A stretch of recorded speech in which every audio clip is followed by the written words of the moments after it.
ഞാൻ പറയാം. എന്തായാലും ഞാൻ സ്വന്തമായിട്ട് ദിവ്യ ഗർഭം ഒന്നും ധരിക്കത്തില്ലല്ലോ. അപ്പൊ ഞാൻ ആ ഗർഭം ധരിച്ചു. സുധിച്ചേട്ടൻ വേറൊരു വോയിസ്, സുധിച്ചേട്ടനുള്ളപ്പോ ഞാൻ ആരാണ്ട ഗർഭം ധരിച്ചെന്ന്.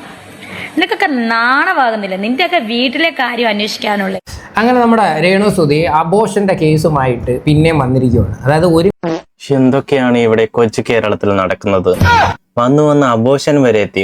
ഓക്കെ, നമുക്ക് ഈ വീഡിയോയുടെ ടൈറ്റിലും തമ്മിലും ഒന്ന് വായിച്ചു നോക്കാം. തെളിവെടുപ്പിന് വേണ്ടി രേണു സുധിയെ ഹോസ്പിറ്റലിൽ എത്തിച്ചു. വെറുതെയാണ് കേസ്, വെറുതെ. അടുത്ത് ഗുരുതര വകുപ്പുകൾ, അറസ്റ്റ് ഉടൻ.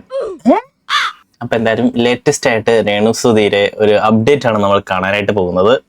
കണ്ടു നോക്കാം. എന്തൊക്കെ ദിവ്യ ഗർഭം എന്നൊക്കെ പറഞ്ഞ് വീഡിയോ ഇട്ടിട്ടുണ്ട്. എനിക്കറിയില്ല. അവിടെ ഏതോ ഒരു റെസ്റ്റോറന്റ് ബാറല്ലേ ഉദ്ഘാടനത്തിന് പോയത്. അവിടെ നിന്ന് വല്ല ചെറുത് അടിച്ചാണ്. അപ്പൊ പണ്ടത്തെ ഓർമ്മകളൊക്കെ വരുന്നതായിരിക്കും. എന്തൊക്കെയോ വിളിച്ച് പുലമ്പുന്നു. മനുഷ്യരും ഇതിനെപ്പറ്റി ചർച്ച ചെയ്യുന്നില്ല. അന്നേ ഈ ഒരു വിഷയം എല്ലാവരും സംസാരിച്ച് കഴിഞ്ഞ് അങ്ങ് വിട്ടതാണ്. ഇപ്പം ഈ ഒരു സ്ത്രീ വീണ്ടും ഇത് പൊക്കി പിടിച്ചുകൊണ്ട് വന്നിരിക്കുകയാണ്. ഇവരുടെ വിചാരം എന്ന് പറയുന്നത് അബോഷൻ എന്ന് വെച്ച് കഴിഞ്ഞാൽ എന്തോ വലിയ അങ്ങ് മഹത്തായ പരിപാടിയാണെന്നാണ് ഇവർ ധരിച്ചു വെച്ചിരിക്കുന്നത്. ഇവർക്ക് അതിന്റെ അതെ എന്തെങ്കിലും ട്രോഫി കൊടുക്കും എന്നാണ് വിചാരിച്ചത്. അതൊക്കെ തെറ്റാണ്. അർത്ഥം പോലും എനിക്കറിയാമെന്ന് എനിക്ക് തോന്നുന്നില്ല. അങ്ങനെ ഉണ്ടെങ്കിൽ ഇങ്ങനെ ഒന്ന് പറയാൻ നിൽക്കും ഇല്ല. പണ്ടെങ്ങാണ്ട് ഹനാനെങ്ങാണ്ട് എന്തോ പറഞ്ഞൊരു കാര്യം പിന്നെയും എന്തോ വലിയ സംഭവമായിട്ട് സംഭവം ഞാൻ പറഞ്ഞുതരാം. പറഞ്ഞോ കേക്കട്ടെ. കുറെ കോൺട്രവേഴ്സികളിലൂടെയാണല്ലോ ജീവിക്കുന്നത്. അതെ കുറച്ച് തീർന്നു കോൺട്രവേഴ്സി. ഇനി പുതിയത് ഉണ്ടാക്കുകയാണ്. കുപ്പിയും കള്ളു കേസുമായിട്ടുള്ള സാധനം തീർന്നു. ഇനി അതെടുത്ത് പറഞ്ഞു കഴിഞ്ഞാൽ അടുത്ത കേസൂടെ മണ്ടക്കോട്ടിരിക്കും. അതെ, സബ്സ്ക്രിപ്ഷൻ ഓൾറെഡി ഓടുന്നുണ്ട്. സബ്സ്ക്രിപ്ഷൻ അങ്ങനല്ലേ പറഞ്ഞു? സബ്സ്ക്രിപ്ഷൻ അത് ഓൾറെഡി ഓടുന്നുണ്ട്.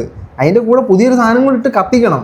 അതിനു വേണ്ടിട്ട് എന്ത് ചെയ്ത് പണ്ടെന്നോ നടന്ന എന്തൊക്കെയോ ഉള്ളതോ ഇല്ലാത്തതോ പഴയ അണഞ്ഞ സാധനം എടുത്തോണ്ട് വരും. അത് കുത്തിപ്പൊക്കി കൊണ്ടുവന്നത്. അതായത് പണ്ട് അത് കണ്ട് 79,000 കമന്റ് ബോക്സിലൊക്കെ പറയുന്ന മുഖം കണ്ടാൽ മതി പൂസായിരിക്കുന്നത് രണ ചേച്ചി പേരെ കണ്ട ആ ഒരു വീഡിയോ കണ്ടടാ, ഒരു വോയിസും കണ്ട്. അതിനുശേഷം പിന്നെ ആൾക്കാർ അതിനെപ്പറ്റി ചർച്ച ചെയ്യാറുമില്ല. ഇനിയവരെ എനിക്ക് തോന്നുന്നില്ല ഇവരുടെ കമന്റ് ബോക്സ് അതിനെ പറ്റിയിട്ട് വലിയ രീതിയിലുള്ള കമന്റുകൾ വരുന്നതുമില്ല. ഇവര് അനാവശ്യമായിട്ടാണ് ഇപ്പൊ ഈ ഒരു സാധനം ഹനാൻ കണ്ണാക്കി കുത്തി അവരെ കൊണ്ട് പറയിക്കണം. സെറ്റാവും. എന്തായാലും നമുക്കതൊന്ന് കേൾക്കാം. ഹനാൻ പറഞ്ഞ പഴയ കഥകൾ വീണ്ടും വോയിസ് ആയിട്ട് കുത്തിപ്പൊങ്ങുന്നുണ്ട്. ഹനാൻ പണ്ടെന്തോ പറഞ്ഞിട്ടുണ്ടെന്നോ പലരും അത് ഇടുന്നുണ്ട്. പലരും പലരാരാണ് ഇടുന്നത്? ചേച്ചി പേര് പറയൂ. ചെയ്യുന്നുണ്ട്. നേരത്തെ എൻജോയ് ചെയ്തിട്ടുണ്ട്. ലോകത്തില് ഞാൻ മാത്രമാണല്ലോ ഇനിയിപ്പൊ അങ്ങനെ ചെയ്താലും ചെയ്ത ഒരു പെണ്ണല്ലേ. ഓക്കെ, ശരി. കുറച്ച് നാളുകൾക്ക് മുന്നേ ഈ രേണു സുധി സജീനയുടെ കൂടെ ഒരുമിച്ചിരുന്ന ഒരു വീഡിയോ ആയിട്ടുണ്ടായിരുന്നു. അതിനകത്ത് ഈ സുധി ജീവിച്ചിരുന്ന സമയത്തായിരുന്നു അബോഷൻ ചെയ്തിട്ടുണ്ടായിരുന്നത്. അത് സുധിച്ചേട്ടനും അറിയാം. അതൊക്കെ അവരുടെ പേഴ്സണൽ കാര്യമല്ലേ. അതൊക്കെ ഒന്ന് വിളിച്ചു പറഞ്ഞോ ാണ് കിച്ചുവിനും അറിയാവുന്നതാണെന്നുള്ള രീതിയിലാണ് ഇവർ സംസാരിച്ചത്. അതിനുശേഷം പിന്നെ ഇപ്പം വീണ്ടും വന്നിരിക്കുവാണ്. അവസാനമായിട്ട് ഇവര് ഹനാൻ എക്സ്പ്ലനേഷൻ കൊടുത്തൊരു വീഡിയോ വരുന്നത്. ഇപ്പം ഈ വീഡിയോ കൂടെ കുത്തിപ്പൊക്കിക്കൊണ്ട് വന്നു. ഇപ്പം നമ്മളൊക്കെ ഇപ്പൊ ഫേസ്ബുക്കില് ഇടയ്ക്കൊരു സമയത്ത് നമ്മുടെ പഴയ ഫോട്ടോ പോയി ലൈക്ക് ചെയ്ത് കുത്തിപ്പൊക്കുമായിരുന്നു. അതേപോലെ തന്നെ എന്റെ സ്വന്തം കാര്യങ്ങൾ കുത്തിപ്പൊക്കാൻ എനിക്ക് വെറുതെ സഹായം ആവശ്യമില്ല. ഞാൻ തന്നെ അതെ കോൺട്രവേഴ്സി കണ്ടന്റ് വേണ്ടേ? നിങ്ങൾക്ക് റിയാക്ഷൻ ചെയ്യുന്ന നമുക്കൊരു കണ്ടന്റ് വേണ്ടേ? അതിന് ചേച്ചി പെടാപ്പാട് പെടുകയാണ്. ചേച്ചി ഫീൽഡിൽ നിന്നും പോയാലോ എന്നൊരു പേടി. കുത്തിപ്പൊക്കും. അത് നിങ്ങൾ വേറൊരു വിഷയം പറയാം. ഈ അബോഷൻ എന്ന് പറയണതുണ്ടല്ലോ, അത് നിയമവിരുദ്ധമാണ്. നിസ്സാര കേസല്ലേ. ചുമ്മാ വന്നിരുന്ന് പറയുമ്പോഴത്തേനും എങ്ങനെയൊക്കെ വള്ളി സംസാരിക്കുമ്പോ ഉണ്ടല്ലോ അതിന് എന്തെങ്കിലും ഒരു നമുക്കൊരു ബോധം എന്ന് പറയുന്നൊരു സാധനം വേണം. ഇനി നിങ്ങളൊന്നും പറഞ്ഞ് ഡാനിയുടെ തലക്കിട്ട് വയ്ക്കും. അതുകൊണ്ട് നിങ്ങൾ സൈഡ് വലിച്ചു പോവുക. ഇത് നിങ്ങളുടെ പേരിൽ കേസ് എടുക്കാൻ പറ്റുന്ന കാര്യമാണ്. ആരെങ്കിലും തുനിഞ്ഞിറങ്ങി കഴിഞ്ഞാൽ ആ ഹോസ്പിറ്റലിന്റെ പേരിലും കേസ് എടുക്കാൻ പറ്റും. അങ്ങനെ അബോഷൻ ചെയ്തുകൂടാ. വലിയ സംഭവം ചെയ്ത പോലെയാണ് ഈ പറയുന്നത്. അല്ലെങ്കിൽ എന്തോ ഒരു നിസ്സാര കേസ്, ഒരു അബോഷൻ ചെയ്തു, ആ ഒരു സെറ്റപ്പിലാണ് സംസാരിക്കുന്നത്. സെറ്റ്. ഞാനത് വേണ്ടെന്ന് വെച്ചുകൊണ്ടിരിക്കുവായിരുന്നു. അതിനെപ്പറ്റി പ്രതികരിക്കരുത്. ഈ ഒരു വീഡിയോ പോലും ഇടാൻ പാടില്ലായിരുന്നു ചേച്ചി. ഇവര് വേണ്ടെന്ന് വെച്ചോണ്ടിരിക്കുക. ഇവര് പിന്നെ എന്തിനാ സജീവനായിട്ട് വന്നിരുന്നിട്ട് പ്രതികരിച്ചത്? അതിലല്ലേ പ്രതികരിക്കേണ്ടത്. പ്രതികരിക്കേണ്ട കാര്യങ്ങളിൽ നിങ്ങൾ പ്രതികരിക്കും. അതിന് നിങ്ങളുടെ കൂടെ ജനം നിൽക്കും. പ്രതികരിക്കാത്ത കാര്യങ്ങൾ നിങ്ങൾ ഒന്ന് പ്രതികരിക്കുമ്പോഴാണ് നിങ്ങളുടെ എല്ലാ പ്രശ്നങ്ങളും. മനസ്സിലായോ? ഇവിടെ രേണു വേറൊരാളുടെ കൂടെ പോയി ഒരു ഫിസിക്കൽ റിലേഷൻഷിപ്പ് ഉണ്ടായെന്നോ, അല്ലെങ്കിൽ നിങ്ങൾ അതൊക്കെ എന്താണ് അബോഷന് പോയെന്നോ, അല്ലെങ്കിൽ എന്തോ ആയിക്കോട്ടെ, ഇതൊക്കെ നിങ്ങളുടെ പേഴ്സണൽ കാര്യങ്ങളാണ്. അതിനൊന്നും ഒരു മനുഷ്യർക്ക് അഭിപ്രായം പറയാനോ നിങ്ങളെ തെറി വിളിക്കാനോ ഉള്ള സ്വാതന്ത്ര്യമില്ല.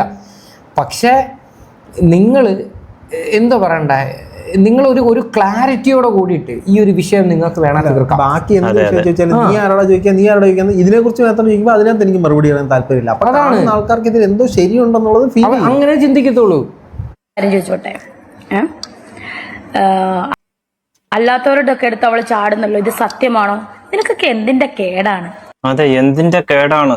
തൊലിക്കട്ടിയുണ്ട് കാണ്ടാമൃഗത്തിന്റെ, അതുകൊണ്ട് പിന്നെയും ഇങ്ങനെ പറഞ്ഞോണ്ടിരിക്കും. നിനക്കൊക്കെ എന്തിന്റെ കേട്? നാണമാകുന്നില്ലേ അത് പിന്നെയും കുത്തി നാണമാകുന്നില്ല. ഓക്കെ ശരി, നിങ്ങൾ ഇങ്ങനെ സ്ഥാപിക്കുന്നവര് ഏതായാലും ഞാൻ എന്താ പറയാ ദിവ്യമായിട്ടൊന്നും അങ്ങനെ ആവത്തില്ലല്ലോ. അപ്പം നിങ്ങളൊരു കാര്യം ചെയ്യും, അതിന്റെ ഉത്തരവാദിയെ നിങ്ങൾ കൊണ്ടുപോകും. ചേച്ചിക്ക് അറിയില്ല, അതുകൊണ്ട് ഇനി റിയാക്ഷൻ വീഡിയോസ് ഇടുന്ന ആൾക്കാരും മറ്റേ ഹനാനോ എല്ലാവരും കൂടെ കാണിച്ചു കൊടുക്കണം. ചേച്ചിക്ക് അറിയത്തില്ല, നിങ്ങൾ എന്നെ കാണിച്ചു കൊടുക്കണം. എന്തത് മാമാപ്പടിയോ എന്തുവാണ് ഇവിടെ നടക്കുന്നത്?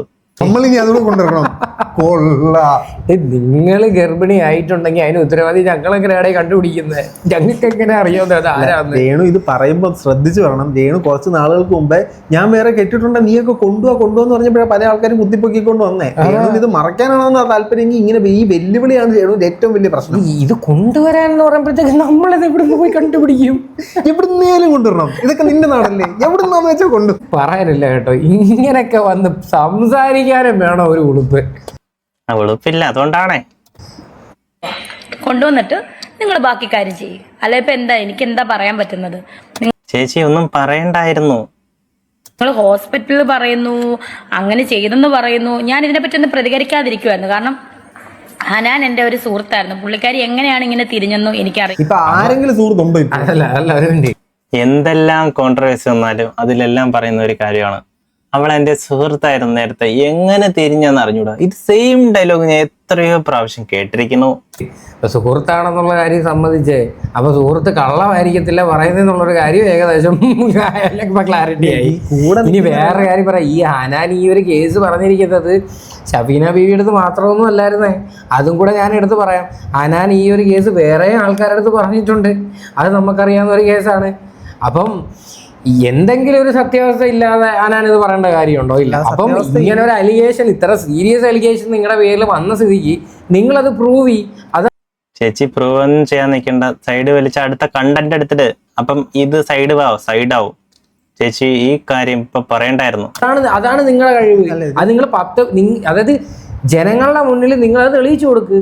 അതെന്താണ് ഇവരിങ്ങനെ നിങ്ങളെ പറ്റി ഇങ്ങനെ ഒരു അലിഗേഷൻ പറഞ്ഞത്, അല്ലെങ്കിൽ ഒരു കള്ളത്തരമാണ് പറഞ്ഞെങ്കിൽ നിങ്ങൾ കൊണ്ടുവന്ന് കേസ് കൊടുക്കും. സത്യാവസ്ഥ ആണെങ്കിലും അല്ലെങ്കിലും രേണു ഇത് ഒന്നുകിൽ ക്ലാരിഫൈ ചെയ്യാതിരിക്കാം. ഇത് ക്ലാരിഫൈ ചെയ്യണ്ട, ചുമ്മാ നിങ്ങളെ കാര്യം നോക്കി പോക്കോ. രേണുവിന്റെ ലൈഫിൽ നടന്ന വളരെ പ്രൈവറ്റ് ആയിട്ടൊരു സാധനമാണ്. പിന്നെ അത് എക്സ്പോസ് ചെയ്യുമ്പോഴത്തേനും അതിനകത്ത് എന്താ സംഭവം എന്നുള്ളത് രേണു ക്ലാരിഫിക്കേഷൻ ചെയ്യണം. ഇതതില്ല, ഈ ഒരു വിഷയത്തെ കുറിച്ച് മാത്രം എനിക്ക് സംസാരിക്കാൻ പറ്റത്തില്ല എന്ന് പറയുമ്പോഴത്തേനുമാണ് ഈ ചോദ്യങ്ങളൊക്കെ വന്നുകൊണ്ടിരിക്കുന്നത്. അപ്പൊ ഹനാൻ നിങ്ങളുടെ ഫ്രണ്ടാണ്. ഹനാൻ എന്തുകൊണ്ട് ഈ സാധനം പുറത്തിട്ടു, അതിനെ കോർണർ ചെയ്യാനുള്ള സാധനം എന്തുകൊണ്ട് നിങ്ങളുടെ കയ്യിലില്ല? ഹോസ്പിറ്റൽ ഉൾപ്പെടെ ഈ ഹനാൻ പറയുന്നുണ്ട്. അപ്പൊ ഇങ്ങനൊരു സാധനം സംഭവിച്ചിട്ടില്ല. ഞാൻ കണ്ടില്ലല്ലോ ഹനാന്റെ വീഡിയോ. സാധനം സംഭവിച്ചു. ഇപ്പൊ ആർക്കാ പ്രശ്നം? ആർക്കാ? നിങ്ങളുടെ ലൈഫിൽ സംഭവിച്ചൊരു സാധനം നിങ്ങൾ ഇപ്പൊ ഉണ്ടാക്കിയ നാണക്കെട്ടിന് അത്ര ഒന്നും ഇനി രേണു ഉണ്ടാക്കാൻ ഒരിക്കലും വേണ്ട. ഒരിക്കലും കാര്യം നിങ്ങളെ സംബന്ധിച്ച് ഇപ്പൊ സബ്സ്ക്രിപ്ഷൻ നാണക്കേടോ? കാണ്ടാമൃഗത്തിന്റെ തൊലിക്കട്ടിയുള്ള അവർക്ക് നാണക്കേടോ? അപ്പൊ ഇത്രയും അത്രയൊക്കെ നിങ്ങൾ അതിനകത്ത് കാണിക്കുന്നുണ്ട്. നിങ്ങൾക്ക് കൂടെ ഇന്നലെ എന്താ പറഞ്ഞത്? ചല്ലിബല്ലി. അതെ, കല്ലിവല്ലി എന്തോന്ന് ഇല്ല, ഞാനൊരു കുറ്റം പറഞ്ഞായിട്ട് എങ്ങും കാണുന്നില്ല. പിന്നെ അവരെന്താണ് തിരിഞ്ഞെന്ന് എനിക്കറിയില്ല. ഇപ്പൊ അവരെന്റെ കൂട്ടുകാരിയല്ല. കാരണം എന്നെ പറ്റി അനാവശ്യം പറഞ്ഞാൽ അവരെന്റെ കൂട്ടുകാരിയല്ല. സോ എന്താണ് ഇതിന്റെ അടിസ്ഥാനം എന്നറിയാതെ വെറുതെ എന്നെ ഇട്ടി ക്രൂശിക്കുന്നവരോട് ഞാൻ പറയാം, എന്തായാലും ഞാൻ സ്വന്തമായിട്ട് ദിവ്യ ഗർഭം ഒന്നും ധരിക്കത്തില്ലല്ലോ. അപ്പൊ ഇത് കുറെ നേരമായി ഞാൻ കേൾക്കണു. ഞാൻ ആ ഗർഭം ധരിച്ചു. സുധിച്ചേട്ടൻ വേറൊരു വോയിസ്, സുധിച്ചേട്ടനുള്ളപ്പോൾ ഞാൻ ആരാണ്ട് ഗർഭം ധരിച്ചു. നിനക്കൊക്കെ നാണമാകുന്നില്ല? നിന്റെയൊക്കെ വീട്ടിലെ കാര്യം അന്വേഷിക്കാനോ? അങ്ങനെ ഒരു വോയിസ് ഉണ്ടെങ്കിൽ നിങ്ങൾ ധൈര്യമായിട്ട് അങ്ങനെ ഒരു വോയിസ് ഉണ്ടെങ്കിൽ രേണു തന്നെ തയ്ച്ചേർന്ന് രേണുവിനെ മാത്രമേ ഇത് കാണത്തുള്ളൂ. എനിക്കറിയാൻ പാടില്ല. ഞാൻ സത്യം പറഞ്ഞു കഴിഞ്ഞാൽ അബോർഷൻ ആരാണ് ഇങ്ങനെയൊക്കെ പറഞ്ഞു പരത്തുന്നത്? ഇല്ലാതീനം പരത്തുന്നോ? കേസ് ഹനാൻ പറഞ്ഞ സമയത്ത് ഞാൻ അതൊന്നും എന്റെ വീഡിയോക്കകത്ത് എടുത്തു വെച്ചത് പോലും ഇല്ല. ബിക്കോസ് അതൊന്നും കേൾക്കാൻ താല്പര്യമില്ല. ഇവർ എനിക്കൊന്ന് ബിഗ് ബോസിലായിരുന്ന സമയത്താണ് ഞാനതൊന്നും കേൾപ്പിച്ചൊന്നുമില്ല.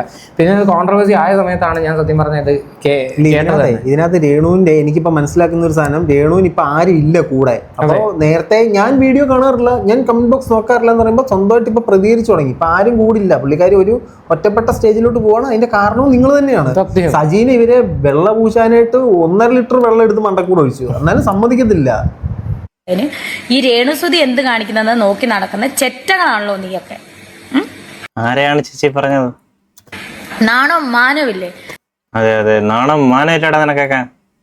ഹനാന്റെ വോയിസിനോട് പ്രതികരിക്കാൻ എനിക്ക് സൗകര്യമില്ല, ഇരിക്കുവായിരുന്നു. പക്ഷെ ഹനാൻ തന്നെ കൊണ്ടുവരട്ടെ ആ ഉത്തരവാദിയെ. ഒരു 22 വയസ്സുള്ള ചെറുക്കനെന്ന് പറഞ്ഞില്ലേ, ആ ചെറുക്കനെ കൊണ്ടുവരട്ടെ എന്ന്. എന്തൊക്കെയാണ് എന്ത് പറയുന്നത്? ഞാൻ ഇതുവരെ ഹനാന്റെ വോയിസ് കേട്ടിട്ടില്ല, അതുകൊണ്ടായിരിക്കും എനിക്ക് ഇങ്ങനെ തോന്നുന്നത്. പിന്നെ പണ്ടത്തെ ഒരു വോയിസ് ഞാൻ അറിഞ്ഞില്ല, ഫിറോസിക്കാടെ ഒരു വോയിസും ഇട്ടെന്ന് ഞാൻ അറിഞ്ഞു. CC ക്യാമറ കണ്ടെങ്കിൽ കൊണ്ട് വരട്ടെ എന്നേ ആണിനെ. ആണില്ലാതെ പെണ്ണ് ഗർഭിണിയാകത്തില്ലല്ലോ, മനസ്സിലായോ? കൊണ്ടുവാടാ, എല്ലാവരും കൊണ്ടുപോവാ. ഈ പറയുന്നവനെല്ലാം കൊണ്ടുപോവാ ഇതിന്റെ ഉത്തരവാദികളെ. ശരി, അപ്പൊ രേണുസുതി ഗർഭിണിയായ രേണുസുതി ഗർഭിണിയായതിന്റെ ഉത്തരവാദിത്തം കണ്ടെത്തലാണ് ഈ പറയുന്ന ജനങ്ങൾക്ക്. ഞങ്ങളാണ് അപ്പൊ അവരെ തപ്പി പിടിച്ചുകൊണ്ട് വരേണ്ടത്. കൊള്ളാം, എന്തായാലും ഞങ്ങൾക്ക് എന്തായാലും അതിന് സമയമില്ല. അതിന് നീ തന്നെ പോയി കണ്ടുപിടിച്ച് കൊണ്ടുവന്നാൽ മതി. മനസ്സിലാതെ ഇമ്മാതിരി തോന്നിയാസത്തിനൊന്നും ഞങ്ങൾ ആരെയും കൂട്ടിക്കത്തില്ല. അതെ അതെ അതെ, ശരിയാണ്. എന്തൊക്കെയോ വിളിച്ചു പറയുന്നുണ്ട് ചേച്ചി. 2 അടിച്ചെന്ന് തോന്നുന്നു. മനസ്സിലാക്കാൻ സാധനം. അപ്പൊ അങ്ങനെ ഒരു CCTV ടോപ്പ് ഉണ്ട്. ഇത് ഇതുവരെ ആരും പറഞ്ഞ് ഞാൻ കേട്ടിട്ടില്ല. ഞാൻ കണ്ടിട്ടില്ല. ഫിറോസിക്കയുടെ വോയിസ് ഉണ്ടോ CCTVയുടെ? എനിക്കറിയത്തില്ല. ആരും പറയില്ല. ഞാൻ മനുഷ്യനോട് സംസാരിച്ചിട്ട് ഇത്ര നാളായിട്ട് പുള്ളി എന്നോടൊന്നും ഇങ്ങനെ ഒന്നും പറഞ്ഞിട്ടൊന്നുമില്ല. ഇവരുടെ അബോഷന്റെ കേസ് പുള്ളി പറഞ്ഞിട്ടുള്ളത് ആ വീടിന്റെ കേസിനെ പറ്റിയിട്ടാണ് കൂടുതലും പറഞ്ഞിട്ടുള്ളത്. പുള്ളി ഇടപെട്ട വിഷയമല്ലേ, പുള്ളിക്ക് സംസാരിക്കേണ്ട കാര്യമുള്ളൂ. അതെ, ഉത്തരവാദിയെ അല്ലെങ്കിൽ ഉത്തരവാദികളെ എന്നിട്ട് നമുക്ക് ഒരുമിച്ച് അങ്ങ് കേസ് കൊടുക്കാം. എന്തായാലും പീഡനമായിരിക്കുമല്ലോ അങ്ങനെയാണെങ്കിൽ തന്നെ, ഞാൻ അബോഷൻ ആക്കണമെങ്കിൽ. സോ ഇനി ഇതിനെപ്പറ്റി പറഞ്ഞെങ്കിൽ നീയൊക്കെ പീഡനം അബോഷൻ ആക്കണമെങ്കിൽ എന്തുവാണ് പറയുന്നത്? അത് കൊലപാതകമാണ് അബോഷൻ ആക്കുമെങ്കിൽ. രണ്ടും രണ്ടാണ്, തെറ്റാണ്. ആണുങ്ങളാണെങ്കിലും പെണ്ണുങ്ങളാണെങ്കിലും ഉത്തരവാദിയെ കൊണ്ടുപോവാ, മനസ്സിലായല്ലോ? അപ്പൊ റിയാക്ഷൻ വീഡിയോസ് ഇടുന്ന ആൾക്കാരാണ് പറഞ്ഞത് നിങ്ങളാണ് കൊണ്ടു കൊടുക്കേണ്ടത്. അതല്ലേ പണി വരെ. നമുക്ക് അവിടെ വെച്ച് കാണാം. ഓക്കെ, ഇവര് ഗർഭിണിയായിട്ട് ഉത്തരവാദിത്തം നമ്മൾ കൊണ്ടുവരണമെന്നൊക്കെ പറയുമ്പോൾ ഈ സ്ത്രീക്ക് എന്ത് ബോധമുള്ളത്?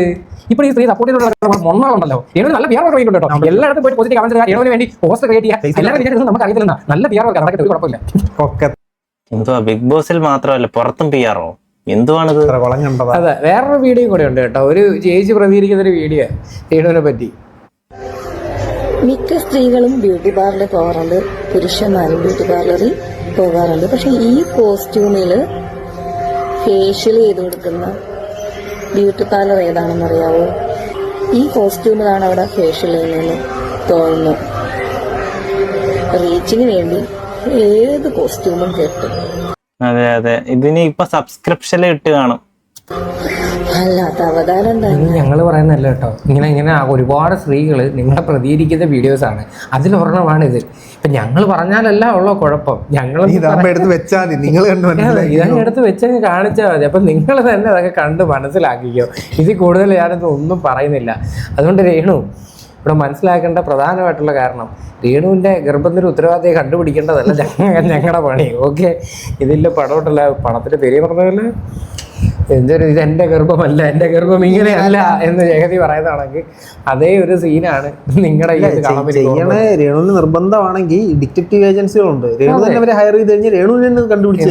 അതെ അതെ, ഇപ്പൊ കുറച്ച് പൈസ കിട്ടുന്നല്ലോ സബ്സ്ക്രിപ്ഷനിൽ നിന്ന്. കുറച്ച് പൈസ ചെലാക്കി കണ്ടുപിടിക്കൂ. എന്തിനാ ഹോസ്പിറ്റലിൽ ചെല്ലുക? അതല്ല, ഒരു പക്ഷേ ആ കുട്ടി ജനിച്ചിട്ടുണ്ടായിരുന്നെങ്കിൽ DNA ടെസ്റ്റ് വഴി കണ്ടുപിടിക്കാമായിരുന്നു. എന്തായാലും അതിനകത്തോടൊന്നും ഞാൻ പോകുന്നില്ല. അവര് കല്യാണം കഴിക്കുകയോ ഗർഭം ധരിക്കുകയോ അതെ, എന്തെങ്കിലുമൊക്കെ തൊലിക്കട്ടെ. നമ്മളെ വീഡിയോ ഇത്രയേ ഉള്ളൂ. ഒരു വെറൈറ്റി പോലെ ഒരു കണ്ടന്റ് ആയിരുന്നു. പണ്ടെപ്പോഴും ഉള്ളതെന്ന് പറയുന്നുണ്ട്. അതിപ്പം ചെറുതായിട്ട് സ്വന്തമായിട്ട് താൻ തന്നെ കൊഴിക്കുന്നു. എന്തോ ഇവിടെ നടക്കുന്നുണ്ട്. സോ വീഡിയോ ഇത്രയേ ഉള്ളൂ. വീഡിയോ ഇഷ്ടപ്പെടുന്ന ലൈക്ക്, ഷെയർ, സബ്സ്ക്രൈബ്. നെക്സ്റ്റ് ഇതിൽ മികച്ച ഒരു അടിപൊളി വീഡിയോയുമായി കാണുന്നതായിരിക്കും. Bye bye guys.